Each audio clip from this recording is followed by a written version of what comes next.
তালি দিয়ে এই অনুষ্ঠানটাকে আরো মুখরিত করে তুলুন। অনুরোধ করছি টিসি এর সম্পাদক শ্রী তাপস ঘোষ মহোদয়কে।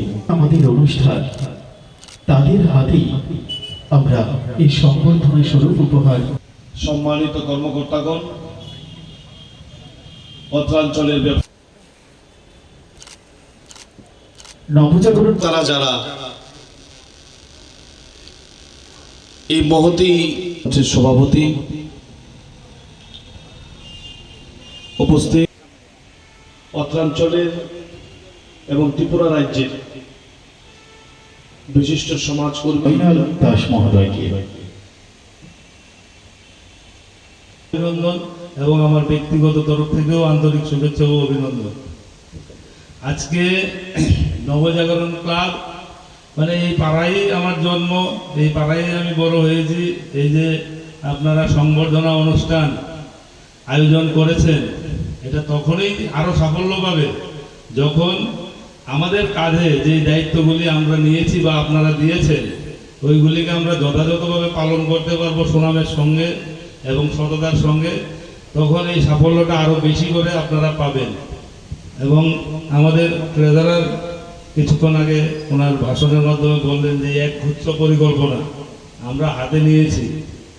এই পরিকল্পনাগুলিও বাস্তবায়ন করতে আমাদের কিছুটা সময় লাগবে।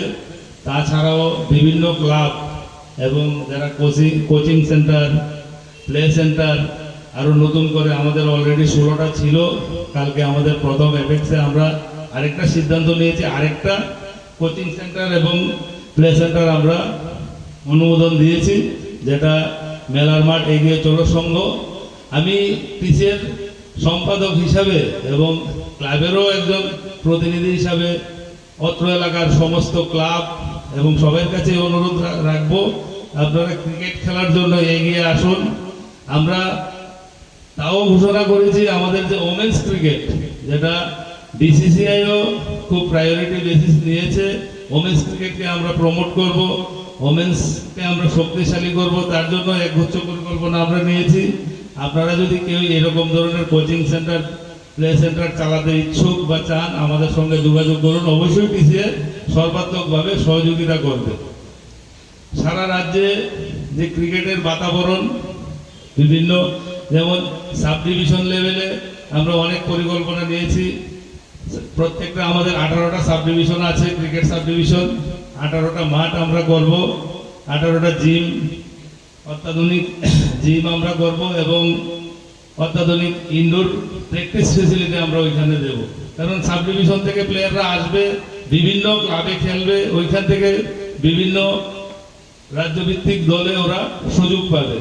কাজে আমরা চাইছি প্রত্যেকটা ক্লাব যেন এইভাবে এগিয়ে আসে এবং খেলাধুলার মাধ্যমে যদি সবাইকে ব্যস্ত রাখা যায়, তার থেকে নেশা থেকেও যুব সমাজকে অনেকটা দূরে রাখা যাবে।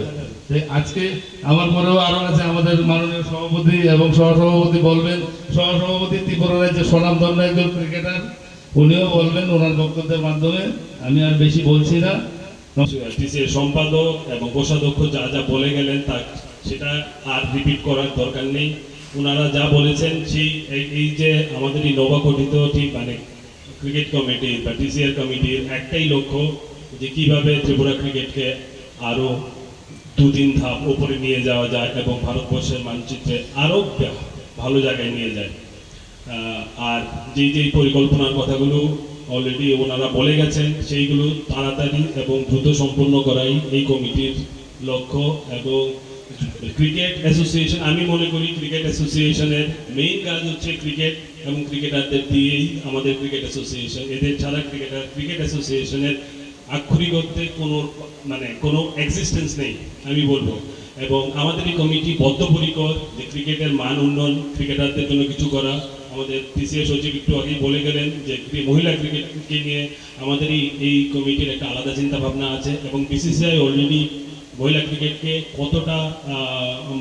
প্রতি কতটা আন্তরিক এবং ডেভেলপমেন্টের জন্য কাজ করছে সেটা আমরা দেখতে পাচ্ছি। এবং আমাদের এই কমিটিও সেই দিকেই যাবে এবং মহিলা ক্রিকেটকে আরও শক্তিশালী এবং আরও বৃদ্ধি কী করে আরও বেশি করে মহিলাদের, বাচ্চা মেয়েদের গার্লস সবাইকে এই ক্রিকেটের দিকে আনা যায় সারা রাজ্যের থেকে, সেটাই আমাদের কমিটির মূল লক্ষ্য। আবারও আমি আমার ধন্যবাদ জানিয়ে আমি